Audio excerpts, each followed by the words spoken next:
you join me on the Wednesday leading up to the Manchester Marathon on the Sunday.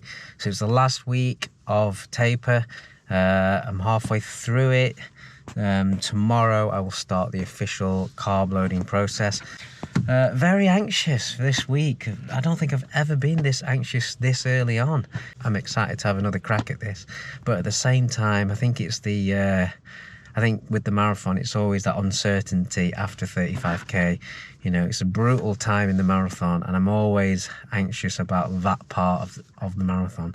So yeah, I'm just also anxious about, am I even fit enough again? You know, I've got the foot problems, but you know, that's not gonna hold me back. You know, I'm gonna grind through that. If I do fail, it'll be again fitness or something like that with the cramp and all that stuff. So am I fit enough? I don't know. It's Wednesday and I've got my last session before the marathon, and everything after today is just easy. Tomorrow, yeah, it's all about the carb load and getting the kit ready and just, yeah, really just preparing for it all. Yeah, I'll see you in a bit.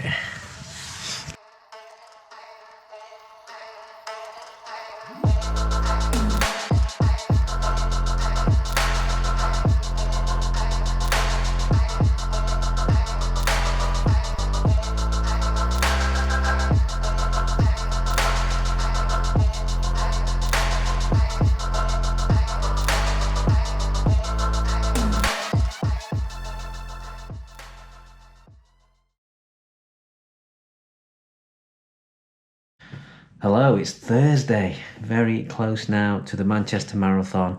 Very, very anxious still, but Thursday means it's starting to think about your carb load. Some people do a day out, some people do 2, some people do 3. Some people probably just eat what they normally eat. Everyone's different. I've never really looked into the carb load and never really looked at the recommendation. I've always just, you know, added a sports drink, had a little snack, maybe a bag of pretzels extra, had the same meals and just had like maybe pasta, which is fair enough. But when I look at the numbers that they're recommending, which from what I've read, seen, heard, it's roughly between 8 grams to up to 12 grams per kilogram of body weight per day. So I'm 62 kilograms, around that. And if I meet in the middle around 10 grams per, you know, kilogram of body weight, that's 620 grams of carbohydrate. That's a lot to achieve. I'm not going to be like absolutely, you know, so strict with the numbers and everything. It's just, I've done a little example. I'll probably put it on the screen. Today, I'm sort of not really looking at the numbers. I'm just starting to think about it, starting to introduce more carbs on my plate, snacks here, but I'm not really recording anything. Tomorrow I will be, Friday and Saturday definitely will be, but today, you know, I felt like pancakes in the morning. I made some pancakes for myself and Hugo, so, you know, just decided to have that. So how am I going to achieve getting around 600 grams of carbohydrates per day? And also in the guides and the recommendations, again, everyone's different. Protein, low, moderate, you know, you can have it have it protein, obviously it's for muscle repair and stuff, but keep it relatively moderate, low. Fiber low, fat low, and carbohydrates high. So yeah, here's my little plan. And it's very loose because I'm just doing it as an example to show you how I would spread it through the day. But this one I've done is around, well, I've got 594 grams of carbohydrate, which is around 600, isn't it? You know, I might be a little bit under, I might be a bit over on the day, depending what I want. Like I say, today I decided to have pancakes, so I had pancakes. So it's not all going to be super strict to that, but it's just an example. Sports drinks, a very light way to get on board carbohydrates. Sports drinks there, nearly run out of that one. My friend Danny gave me this one. Jelly beans, again, if you're going to choose sweets, go for the ones that have no fat in it and things like that. This is very similar, snacking things, high in carbohydrates. Apple juice, same thing. Honey, jam, same sort of thing. Bread, I don't normally eat bread like this. I normally eat the whole grain stuff and the freshly baked stuff. This one's got, when you look at it, a few E numbers in it, so yeah, not really what I'd eat. Rice milk, I'll be switching to this rice milk for the next 3 days. High carbohydrates, low in all the other check boxes. And bananas, if you're going to eat a bit of fruit, Bananas give a good return on the carbohydrates, a bit of potassium in there as well. Biscuit bar things, they've got raisins in, that's 30 grams there. Bananas from this morning, and Hugo's leftover pancakes. Mine were bigger this morning. I had big pancakes with honey and jam on, and I had put these in as well. And cereal, here we go. I think the Rice Krispies are probably the best. It's pretty much just carbohydrates and very, very light as well. Rice Krispies, brilliant. So yeah, cornflakes, very similar. The reason why I got cornflakes as well, just to add variety, so I don't get bored of just eating Rice Krispies every day. For dinner, it's normally going to be rice. I eat a lot of rice anyway because we have a lot of Asian style, Oriental style cuisine in this household with Sai being Thai and I'm Chinese. So yeah, we have a lot of Asian dishes. Oh, I've not talked about this. Rice flour. Forgot about this. This is got recommended. Somebody told me to have a look at cream of rice, it's called, and basically it's just rice flour, which is very easy to get down when you mix with a little bit of water. So high carbohydrate return. This will give you 40 grams around that for a 50 gram serving, which is not a lot. When it's in a bowl, it's very light, very easy to get down. Mixes into like a creamy paste. It's like a dessert. I use that as a dessert, have it after my main meal. Yep, so I've got an easy one to do today. It's not very long, very short. I'll see you in a bit.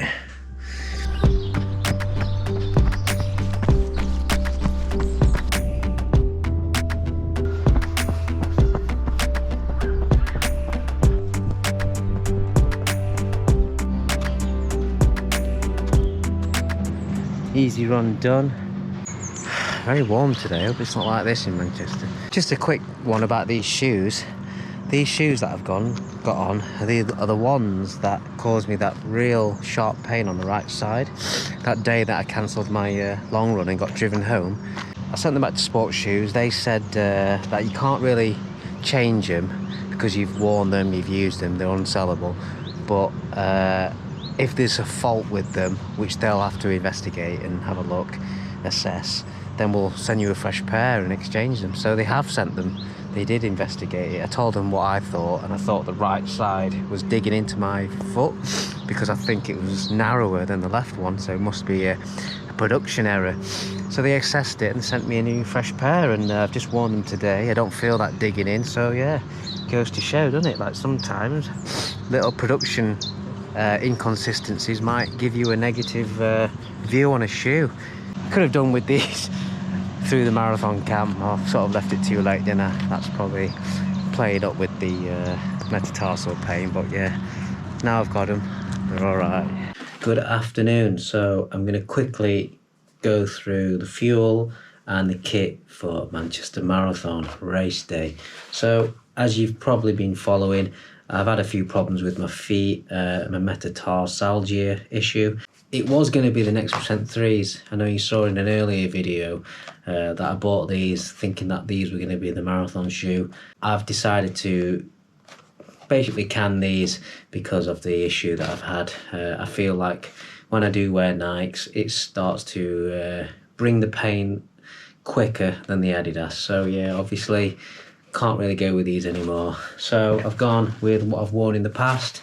The Adidas Pro 3s. Wore these in Amsterdam, and I'll give them another go. There is a bit of mileage on them. I think it might be near 300k. I just hope it retains its performance, but it does feel better as it goes on. Happy with these. I'll go with these again. Obviously, trusty Garmin as normal. For the singlet, I'm going with my Soar vest. I normally wear Say Sky, that you've seen on a lot of my race vlogs, and the reason why I wear Say Sky a lot is because I prefer the fit. It's a little bit looser. Soar's a little bit tight to the body, but you know what, Soar, I just find it hard to beat in the performance, so I'm going to go with this for that marginal gain. And if it does rain, that's one thing I'm thinking. In the North Links I wore the Say Sky, and when it rained it got quite heavy here. It sort of dragged down and it was quite uncomfortable. I've actually had a funny story with these because I don't really wear it. I've not worn it a lot at all, to be honest with you. I've had it since 2022, but I've not worn it a lot. And this actually came apart, so I had to glue it together myself back. The glue's probably not that strong, because I did try and pull it apart a little bit and it wasn't that strong. So I've actually gone in and reinforced it with some thread to make it stronger. So I was just worried that it would pop open on race day. I did contact Saw to ask if they could glue it back for me, but they said no. They said they don't have the machine to glue it back at their headquarters, so they said no, and they can't replace it, and because it's been obviously too long. And yeah, so going with it, fixed it, it's all better. Moving on to the shorts, well, I'm going to go with what I absolutely love in Compress Sport. I love these shorts. This is actually the newer version. There is an older version, but it's the same model. It's the trail racing shorts. This one, the new one, is super light, very thin material, very good. There's pockets on the front, pockets on the sides, and a pocket for your phone on the back. So that'll carry everything, GoPro, the phone, shoes that I'm using in the front, and if I decide to take a small bottle, that'll fit in the other side pocket. And with Compress Sport shorts, I honestly can't find a better sock than this. This is again the new upgraded version of the Pro Marathon socks. Can't beat this one in my opinion. Best socks I've ever used performance-wise. So yeah, trusty socks, no blisters, no problem with the feet with this. As for the fuel, you've probably seen on some other video that I've been using these chew bars. I'm not using gels anymore. So this is the first time where I won't be using gels. I'll be using solid sort of chew bars. I find them quite, they're lighter for a start, they're smaller, and I find them quite easy to take. I'll take one of these every half hour. So I'll have 5 in total. Half an hour, 1 hour, 1 hour 30, 2 hours, and 2 hours 30, take me to the end. I will take 2 of these, little, just very different, the fruit jellies from Decathlon. I will take these before the race starts, maybe 20 minutes before, buffer the start, the first half an hour, until I do take my first gel. One thing I haven't decided yet is if I'm going to take a bottle. Normally do, and I have done in the past, and it's normally just been electrolyte drinking.